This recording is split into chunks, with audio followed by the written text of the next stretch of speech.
உரிமை குரல் நண்பர்களுக்கும் வணக்கம். இத்தனை ஆண்டுகளா நாம் தமிழர் கட்சிக்கு இல்லாத ஒரு விஷயம் தற்போது கிடைச்சிருக்கு அப்படின்னு பாண்டே அவர்கள் ஒரு சில விஷயங்களை சொல்லியிருக்காரு. அது என்னன்றத முழுமையா இந்த வீடியோல பார்க்க போறோம். வாங்க பார்க்கலாம். இத்தனை ஆண்டு காலங்களா நாம் தமிழர் கட்சி அப்படின்னு சொன்னாலே நம்ம அனைவருக்குமே ஞாபகம் வரக்கூடிய முகமாக சீமான் அவர்கள் மட்டும்தான் இருந்திருக்காரு அப்படின்னும். ஆனா முதல் தடவையாக இந்த 24 தேர்தலுக்கு முன்னாடி நாம் தமிழர் கட்சி அப்படின்னு நம்ம யோசிச்சோம் அப்படின்னா சீமானுக்கு அடுத்தபடியாக இருக்கக்கூடிய காளியம்மாள், இடுமனம் கார்த்தி, ஃபாத்திமா, ஹுமாயூன், காளியம்மாள் இது போன்ற நபர்கள்லாம் நமக்கு ஞாபகத்துக்கு வராங்க அப்படின்ற ஒரு விஷயத்த பாண்டே அவர்கள் பார்த்தீங்கன்னா முன்னிறுத்தி பேசியிருக்காரு. ஏன்னா இத்தனை ஆண்டு காலங்கள் இல்லாத அளவுக்கு நாம் தமிழர் கட்சியில் சீமானுக்கு அடுத்தபடியாக முக்கிய தூண்களாக இந்த நிர்வாகிகள்லாம் இருக்கிறது சீமான் அவர்களுக்கு பெரிதளவில் ஆதாயத்தை தான் கொடுக்க போகுது அப்படின்னு தான் ரவீந்திரன் துரைசாமி, பாண்டே, தராசு ஷாம், பத்திரிகையாளர் மணி இது போன்ற நபர்கள் எல்லாருமே தங்களுடைய கருத்துக்களாக சொல்லக்கூடிய தகவலாக இருக்கு.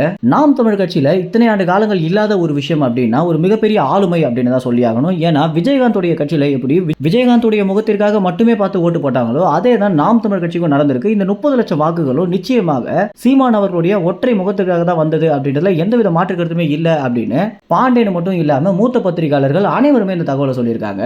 ஆனா இந்த முறை 24 தேர்தலில் சீமானுக்கு அடுத்தபடியாக ஒரு பெரிய நம்பிக்கை நட்சத்திரமாக இருக்கக்கூடியவங்க தான் காளியம்மாள் அப்படின்னும், காளியம்மாள் ஒரு சிறந்த ஃபோர்ஸ் அப்படின்னும், எப்போ திமுக கட்சியுடைய குண்டர்கள் அவங்க மேல மது பாட்டில வீசி எரிஞ்சாங்களோ அப்பத்துல இருந்தே அவங்க உயர்ந்துட்டாங்க அப்படின்னும், எப்படி ஜெயலலிதாவை அந்த வேன்ல இருந்து தள்ளி விட்ட ஒரு நிகழ்வு தமிழக மக்கள் மத்தியில் ஒரு பெரிய ஆதரவை ஜெயலலிதாவுக்கு கொடுத்துச்சோ அதே மாதிரி தான் பாத்தீங்கன்னா காளியம்மாளுக்கும் இந்த ஒரு நிகழ்வு நடந்திருக்கு அப்படின்னு தான் பத்திரிகையாளர் பாண்டே சொல்லக்கூடிய தகவலாக இருக்கு.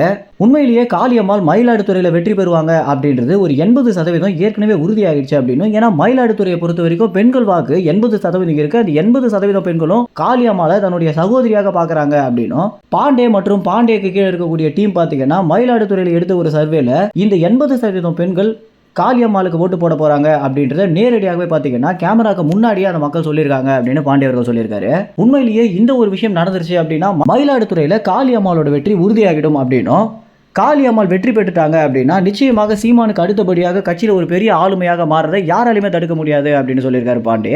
மேலும் இந்த தகவல் குறித்து நீங்க என்ன நினைக்கிறீங்க அப்படின்ற கருத்துக்களை கமெண்ட்ஸ்ல தெரிவிங்க. நன்றி, வணக்கம்.